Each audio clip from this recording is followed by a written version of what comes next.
Good morning, everyone. Please read the IPC report, cover to cover. Read it in sorrow and in anger. Not as words and numbers, but as names and lives. Be in no doubt that this is irrefutable testimony. It is a famine, the Gaza famine. It is a famine that we could have prevented if we had been allowed. Yet food stacks up at borders because of systematic obstruction by Israel. It is a famine within a few hundred meters of food in a fertile land. It is a famine that hits the most vulnerable first, each with a name, each with a story, that strips people of dignity before it strips them of life, that forces a parent to choose which child to feed, that forces people to risk their lives to seek food. It is a famine that we repeatedly warned of, but that the international media has not been allowed in to cover, to bear witness. It is a famine in 2025, a 21st century famine, watched over by drones and the most advanced military technology in history. It is a famine openly promoted by some Israeli leaders as a weapon of war. It is a famine on all of our watch. Everyone owns this. The Gaza famine is the world's famine. It is a famine that asks, but what did you do? A famine that will and must haunt us all. It is a predictable and a preventable famine. A famine caused by cruelty, justified by revenge, enabled by indifference, and sustained by complicity. It is a famine that must spur the world to more urgent action, that must shame the world to do better. It is a famine that therefore also asks, and what now will you do? My ask, my plea, my demand to Prime Minister Netanyahu and anyone who can reach him: enough. Ceasefire. Open the crossings, north and south, all of them. Let us get food and other supplies in, unimpeded, and at the massive scale required. End the retribution. It is too late for far too many, but not for everyone in Gaza. Enough. For humanity's sake, let us in. Thank you. Thank you very much, U.S. Chief Fletcher, for this remarks. I'll open the floor to questions. Very few questions here in the room, please. We've got very few minutes. So let me start with Robin, is our correspondent of AFP English language. Thank you. Is this a moment of shame for the world? And do you think that Gazans are living under collective punishment of starvation?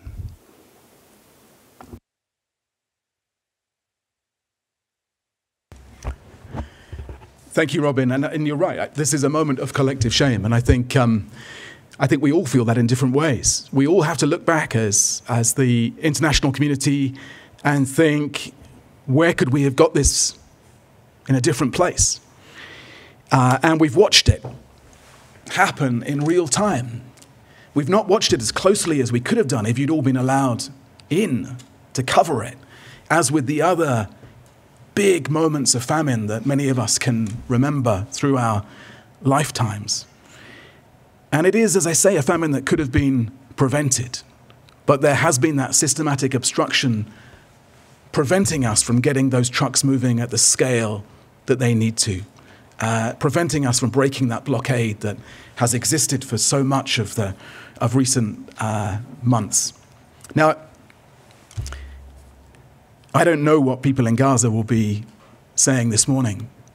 I doubt they'll be reading this report. They don't need to read the report. They know this. And they've known it for weeks and months.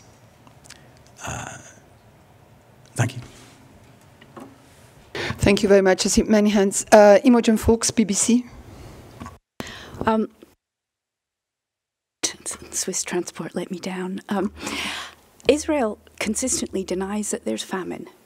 Not just the Israeli government, but if you even see, people asked on the streets, they deny. What would you say, maybe to ordinary Israelis? I think it's important, and many of those that I've been in touch with in recent weeks inside Israel, including survivors of the October 7th massacre in Nir Oz, kibbutz, and elsewhere, they want this food to get in. And I think it's important to recognize that there is a growing constituency in Israel that shares our demand that we must get this food moving in and we must avoid this starvation, that we must end this famine. I hope that their voices are heard. I would say to them, as I say to all of you, please read this report. Don't just listen to me. Read the report cover to cover. Read it again and be moved to action. Thank you very much. Annegret Matari, Neue Zürcher Zeitung. Yeah. The 6th of August, there was a meeting in New York of UN humanitarian organizations with the Gaza Humanitarian Fund on collaboration. Could you please elaborate what this collaboration could be? Thank you. So I think you're referring, there was a meeting on the 6th of August, a briefing meeting held by the American Embassy, which included a representative of the Gaza Humanitarian Foundation, which is running these militarized hubs inside Gaza. We know how to distribute aid at the scale needed to end this famine. Our system of distribution has been systematically dismantled and replaced. We have the food to deliver at scale. We have the networks to deliver at scale. We know how to do this. And we need to be allowed to do our work. What others do is for them. We need to be allowed to work. I see Nick Cumming-Bruce in the New York Times. Yeah, good morning. Thank you for your briefing. Israeli policy is underpinned by the United States and by its continuing support for GHF. Have you seen or had any contact with the administration that shows any sign of shifting their position on this? We are in very regular contact with American colleagues. It's notable that President Trump has clearly given an instruction that we must end this starvation. And I take that seriously. And I know that American colleagues take that seriously too. My ask of them is, of course, to let us operate at scale, to use the networks, the resources that we have, the experience that we have. We do this all over the world. And we've done it in Gaza, of course. When I was there earlier this year in the first quarter, during the ceasefire, we were getting in 600, 700 trucks every day. We can do that again. We're ready to go. And we're trying to help our American colleagues understand that that is essential to ending this starvation and finding ways to use their influence and their engagement to that effect.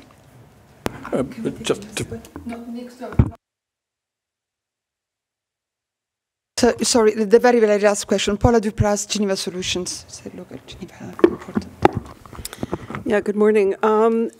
Could you comment on how the NGO restrictions that Israel is imposing or is threatening to impose is impacting the partners that you work with on the ground and the security implications of that?